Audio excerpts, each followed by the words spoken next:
Friends, and welcome to the channel. My name is Ryan Abair, and today I'm talking about movement is medicine. I picked this up from my personal trainer, although I don't think that he coined the term. However, it's a very important principle in physics that when you feel achy or down, or perhaps maybe you're obese and unhealthy, the key to feeling better is movement, and this is paralleled in the metaphysical, except in an inverse way. Stick around and we will discuss how important movement is in physical and spiritual health.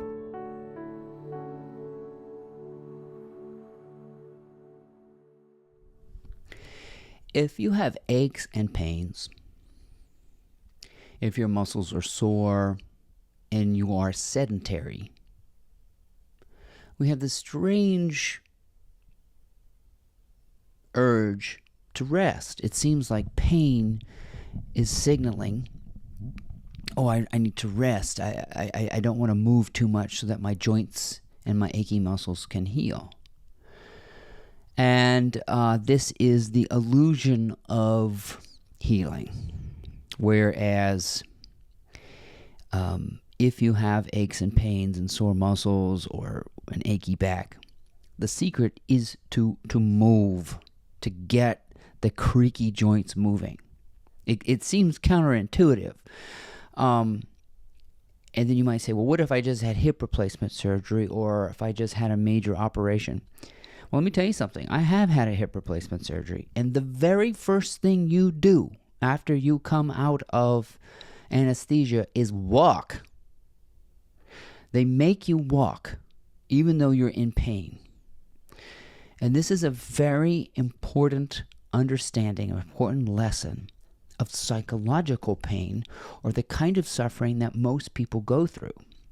Has something to do with the petrification that fear seems to have on us. This is the grip of fear of I can't move. Like if you've ever been scared shitless, you're frozen. Like if you think somebody's in your house, you're even afraid to breathe.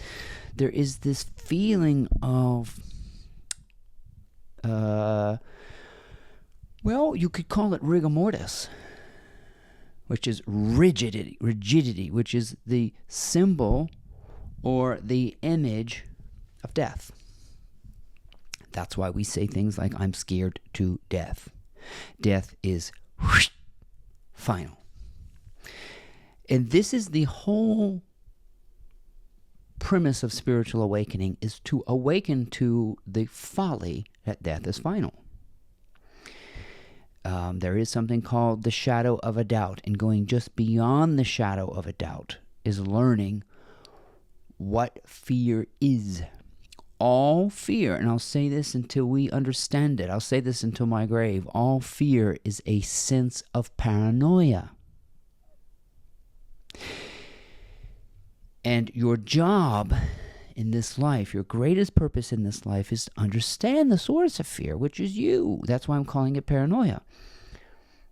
If you listen to other people who speak about the things I speak about, which you could call spiritual teaching, although I don't like that word, the basic idea is that thoughts create suffering. No, there is only one source. You. You create thoughts and you create suffering. Are the two coinciding? It's hard to tell. It seems as though emotion and thoughts arise together. So fear arises within me. I'm the source of that fear. A thought arises within me. I'm the source of that thought. An experience seems to arise within me. I'm the source of that experience. Words are arising in me now. I'm the source of those words, although not as the individual, but as the universal consciousness which expresses all things, you see. So I can recognize fear as me. And the more you recognize it as synonymous with the same source as joy, elation, whatever, you pick your poison, so to speak. Do you want to be all laced up in fear, or do you want to be free with movement? And you have to also understand that the freedom to move is also you. So, many people look at their bank account and they say, well, my bank account won't allow me to do this, so I'm not free. No, yes, you are. You can use what's in your bank account. You use it joyfully. Those of us who understand that we are the source of unlimited supply, we spend our money. We use our money. I have no income at the moment, and I'm joyfully buying the good things, wasting my time. I'm finally to the point where I can enjoy my money, and I don't have any. None to speak of. I can't physically pull up my bank account and show you I'm richer than rich. But I feel that inside me, you see. That's because I've realized that wealth is a feeling that arises within me. That I am the wealthiest of the wealth. But like all of these metaphysical principles, you must start off small. There was a story of, here we go about Jesus again. Sorry. If my stories about Jesus offend you, I am not a Christian. I just love the stories that teach us. There was a woman who put her last dime into the coffers. She donated her last penny. And Jesus noticed that she gave. And that is an indication of the principle that, oh, there's more where that came from. Me. Maybe in that moment, that woman realized there's more, I'll get more. There's more where that came from. Me. That's the principle of movement. She moved it out. She moved it out of her bank account. That could be what's keeping you stuck. The fear of spending money. For those of you who do not want to do any kind of physical exercise, the fear of being looked at the gym, the fear of sweating, the fear of being ridiculed, that's you. You're the source of that. There's more where that came from. So you can keep perpetuating fear, which is more and more and more rigidity and stoppage, or you can release it. Spiritual awakening is the reversal of flow. It is the letting go of the fear that there's no more where that came from. It is, if you are afraid to spend money, if you're afraid to give something away, if you're afraid to launch into something without the right resources, you are just saying to yourself, I distrust my ability to care and provide for myself.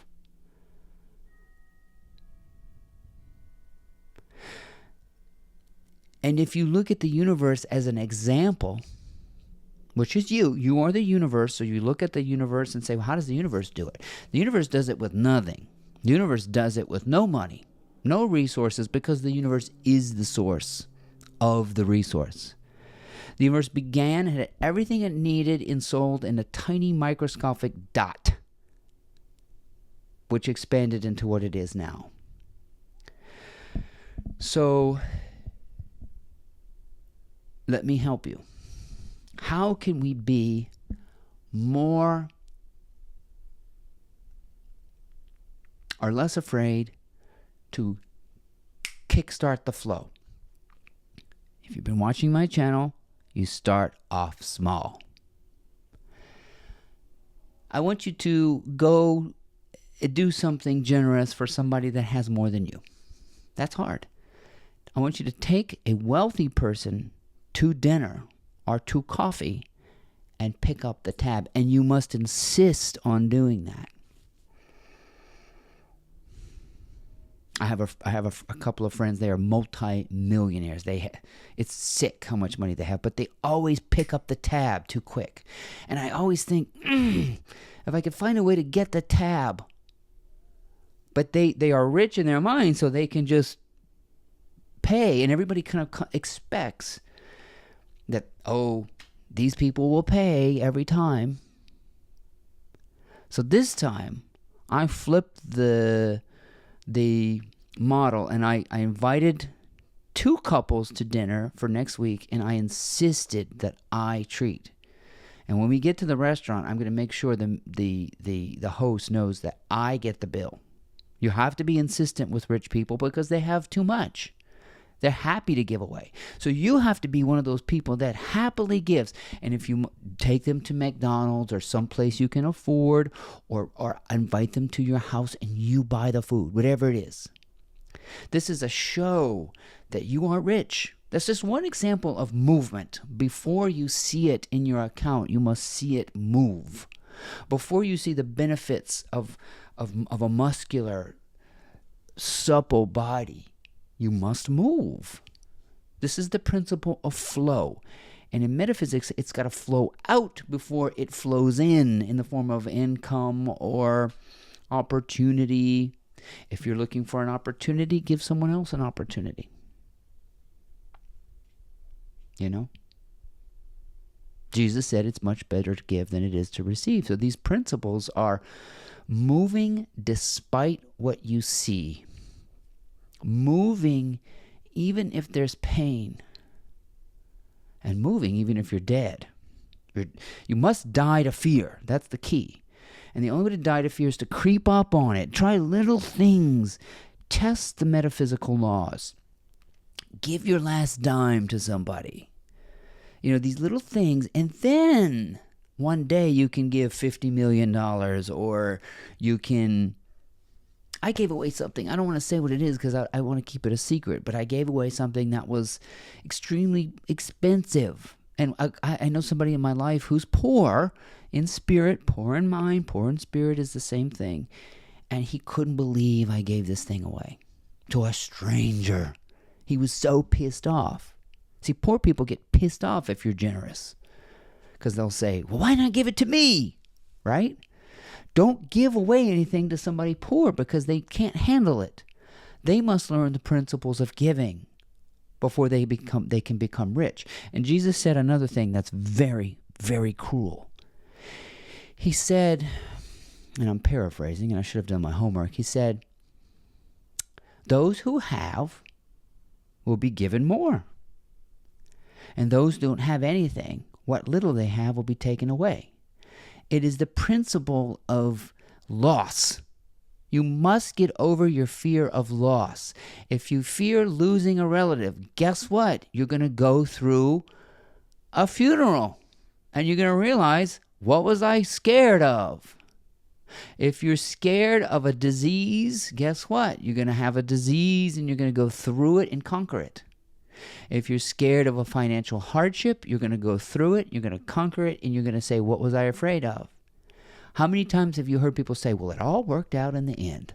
And that's what you're going to say after you die. You're going to be still alive, but not in bodily form. You say, well, what the hell was I afraid of? That's what everybody says who's had a near-death experience. They cross over, and they're like, what were we afraid of? And they come back and they tell you all about it. Spiritual awakening is a kind of a death. And you come to the realization that you cannot be stopped. So movement is the key to healing yourself. And there is something about taking that initial action that only you know. You know the next step. And most of the time, the next step is to stop, to go into what I call quiescence, which is this a period of dormancy, silence. If you keep visiting the silence, that's a form of inciting this spiritual movement in you, the spirit moving, the inner world starting to turn on its own. So that is the access point to movement, is to get into the quiescence, the quiet, the dormancy. Go into the forest and learn who you are. Sit with the silence and listen to it and pay attention to it. And this will activate motion of the spirit. And you won't be so scared of all this stuff anymore. You will die to fear. So movement heals you. Trying to hoard it, stockpile it, save it, keep it from happening, that's what kills you. But there is no death. The universe gets to where it's going. The universe is going to express itself through you one way or another. Physically, you are dying, and spiritually, you are rising. And this simultaneous experience is happening all on its own. So, you move into the fear. You do what you are afraid to do, little by little, but you do it small. Put these things to the test. In Micah, it says, test God, and the windows of heaven will pour upon you. This is what I'm trying to express to you. Go ahead and move. Life rewards action. Life rewards those who move the money out of their bank account, who start giving, who start doing without the resources, the connections, the influence, the skill. They go ahead and take their shirt off at the beach before they lose the 10 pounds. They go ahead and get into the gym even though they're 400 pounds. They go ahead. The spirit moves first. And the more that moves, fear dies. And that's the medicine I'm talking about. That's how you heal yourself. Life rewards action. Before all this thinking, I can't do it. Stop arguing. Stop arguing with why you can't, and align with why you can. And you will move to the right future. The right future is bright. What you do is you close your eyes and imagine yourself totally naked, floating towards the sun. Hands have... you can see those images of people in white just floating towards the sun. Well, what not burn up? Yes, you will burn up. Your exterior, your fear will burn up. And you will be as bright and radiant as the sun because you're facing the bright future, the one that has no plans. That's movement. Movement in the right direction is the one where you don't know what's happening. But yet you're titillated by it. You're excited by it. Most people call that risk. That's extraordinary movement. That's how you get in touch with your wildest imagination. No more blueprints of the future. Yet you're excited and delighted about it. That's how you know a transformation has been made. You have pushed into the fear and you've gone beyond the shadow of a doubt only to figure out that fear is paranoia and movement is medicine. My name is Ryan Hebert. I do hope you enjoyed these insights and I thank you for watching. Please check out my blog. It's called mymorningmotivator.com and we'll see you next time.